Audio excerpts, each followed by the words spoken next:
जी हाँ, तो अब हम बात करेंगे वायरल 25 की, जहां पर हम आपको दिखाएंगे 25 वायरल और ट्रेंडिंग खबरें। आइए आगे बढ़ते हैं। तो यूपी के एक और कांवड़ यात्रा के बीच नेम प्लेट को लेकर विवाद छिड़ा हुआ है, तो दूसरी ओर नॉनवेज की दुकानों को बंद कराने की भी मुहिम तेज है।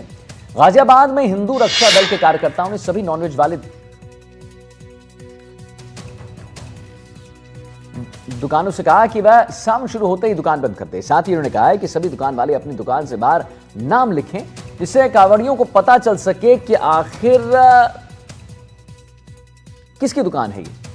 उनके मुताबिक मेरठ रोड पर लाखों शिव भक्त निकलते हैं, पवित्र गंगाजल को लेकर पैदल आते हैं। कुछ लोग इस दौरान जिहाद फैला रहे हैं, जो हम बर्दाश्त नहीं करेंगे।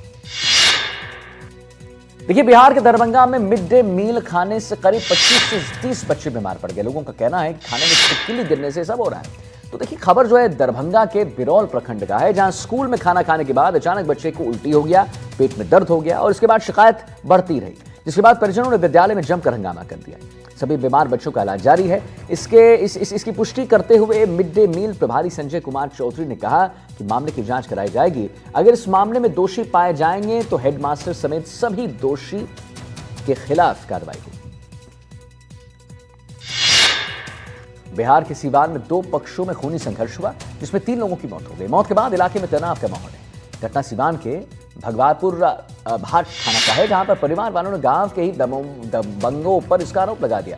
परिवार का कहना है कि पुलिस को शराब कारोबार की सूचना लेकर को दी गई। दबंग नाराज थे, जिसे लेकर विवाद बढ़ गया और दबंगों ने लोगों पर तलवार से हमला कर दिया। भागने के दौरान एक और शख्स को आरोपियों ने गाड़ी से कुचल दिया।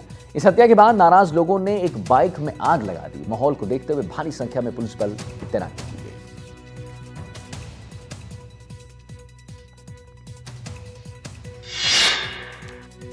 और देखिए, अंतर्राष्ट्रीय सोना तस्करी गिरोह की मास्टरमाइंड रान्या राव के खिलाफ ईडी ने बड़ी कार्रवाई कर दी है। ईडी ने रान्या के करोड़ों की संपत्ति को जब्त कर लिया।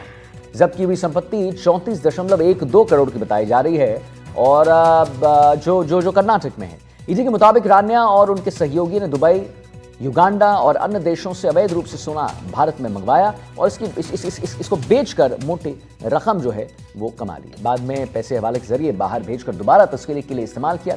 जांच में यह भी सामने आया है कि सोने की तस्करी में हुई कमाई का एक बड़ा हिस्सा जमीन और घरों में निवेश कर कानूनी रूप से देने की कोशिश की गई थी। तो देखिए, पटना के दीघा में एक तेज रफ्तार कार नदी में समा गई। गनीमत रही कि हादसे में किसी को किसी की क्षति नहीं हुई, किसी की जान नहीं गई। दीघा में नदी में डूबने से इस कार का वीडियो तेजी से सोशल मीडिया पर जो है वायरल हो रहा है। वीडियो में एक कार नदी में डूबते दिखाई दे रहा है। बताया जा रहा है कि एक पति पत्नी कार से कहीं जा रहे थे कि अचानक कार बेकाबू हो गई और कार चला रहे पति ने ब्रेक के बजाय एक्सीलेटर दबा दिया, जिसकी वजह से कार सीधा नदी में चली गई। हालांकि इस हादसे को पास ही मौजूद 2 नाविकों ने देख लिया और नाविकों ने समय रहते दोनों को कार से निकाल दिया है। बिहार में चुनावी सरगर्मियां तेज हो गई हैं साहब। ऐसे में पार्टियां रणनीति तैयार करने में लगी हुई हैं। लगातार बैठक का दौर चल रहा है। शुक्रवार को राष्ट्रीय जनता दल के राष्ट्रीय कार्यकारिणी की अहम बैठक हुई, जिसमें पार्टी के चुनाव आयोग के कदम पर गहन चर्चा की गई। पार्टी ने आयोग के इस कदम का विरोध करते हुए कहा कि इसे बर्दाश्त नहीं किया जाएगा। साथ ही आरोप लगाया कि आयोग बीजेपी की संस्था बन चुका है। इस बैठक में राजनीतिक, सामाजिक, आर्थिक और विदेशी प्रस्ताव पेश किया जा चुका है। आज इन पर खुला जो अधिवेशन है वो लिया जाएगा। आरजेडी के अलग शुक्रवार को जेडीयू के भी पटना में जरूरी बैठक हुई है। बैठक जो है जदयू के कार्यकारी राष्ट्रीय अध्यक्ष संजय झा ले रहे हैं, वो अध्यक्षता कर रहे हैं। इस बैठक में विधानसभा चुनाव की तैयारी को लेकर गंभीर चर्चा हुई। बैठक में प्रदेश अध्यक्ष उमेश कुशवाहा के साथ साथ कई मंत्री और पार्टी के बड़े नेता मौजूद थे। साथ ही सभी जिला अध्यक्षों को जो है विधानसभा के प्रभारी और मतदान केंद्र के प्रभारी को वीडियो कॉन्फ्रेंसिंग के माध्यम से बैठक में जोड़ा गया। बैठक में विधानसभा चुनाव की तैयारी को लेकर किस तरह तैयारी करनी चाहिए, रणनीति क्या होनी चाहिए, इसको लेकर चर्चाएं हुई। साथ ही कुछ चुनावी कार्यक्रम भी तैयार किए गए। बिहार में महिला मतदाताओं को रिझाने के लिए कांग्रेस ने नया दांव खेल दिया है, लेकिन उस दांव में वो खुद पस्ती नजर आ रही है। देखिए, दरअसल है क्या कि पार्टी बिहार में 5 लाख महिलाओं को सैनिटरी पैड बांटेगी, लेकिन सैनिटरी पैड पर राहुल गांधी की तस्वीर लगाने के बाद नया विवाद छिड़ गया है।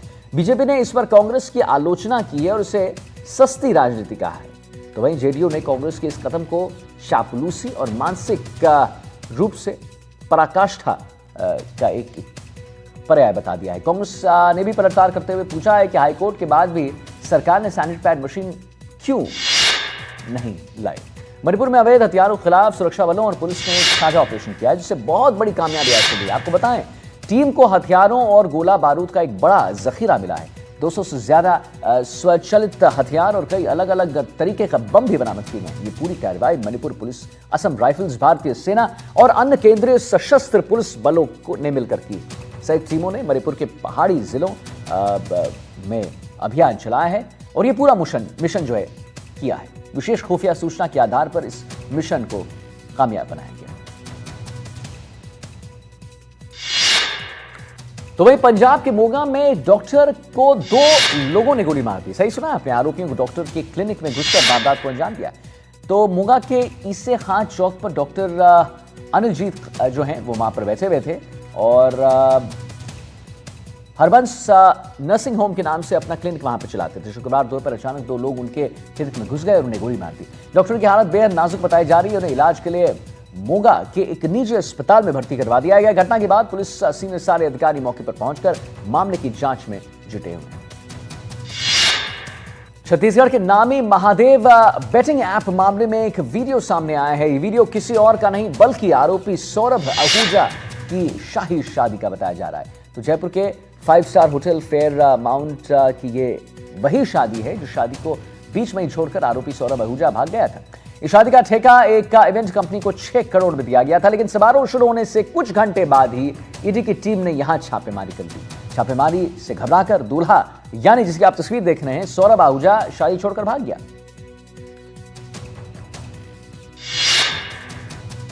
और देश में लोन के नाम पर देखिए हजारों करोड़ का धोखा करने वाले विजय माल्या और ललित मोदी लंदन में जश्न मना रहे हैं। दोनों का लंदन में डांस करते वीडियो सामने आया है। देखिए तस्वीर हम आपको दिखाएंगे।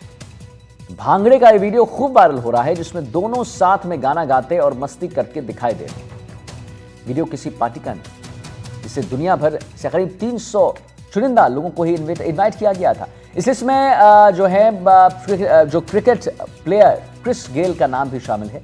विजय माल्या को भारत ने साल 2019 में भगौड़ा घोषित कर दिया था और माल्या पर जो है कथित तौर पर 9,000 करोड़ का लोन जो है वो भी ये भी आरोप है। आगे बढ़ेंगे। मध्य इजरायली कस्बे वाले वेस्ट बैंक में शुक्रवार को अचानक हिंसा हो गई। यहां रहने वाले लोग बस्ती में ही हो रहे चौकियों के निर्माण के खिलाफ विरोध जता रहे हैं। दरअसल देखिए है क्या कि वेस्ट बैंक के गांव में आईडीएफ ने नई चौकियां बनाने का काम शुरू कर दिया है, जिसके बाद वहां रहने वाले फिलिस्तीनी अमेरिकी इसका विरोध कर रहे हैं। विरोध करने वाले हिलटॉप यूथ ने इस चौकी को आग के हवाले कर दिया। इस तरह पूर्ण मुठभेड़ में कई लोग घायल हो गए। हम आपको बताएं आरोप लगाया गया है कि निर्माण के बहाने वेस्ट बैंक की पहाड़ियों पर इजरायल जो है कब्जा करना चाहता है।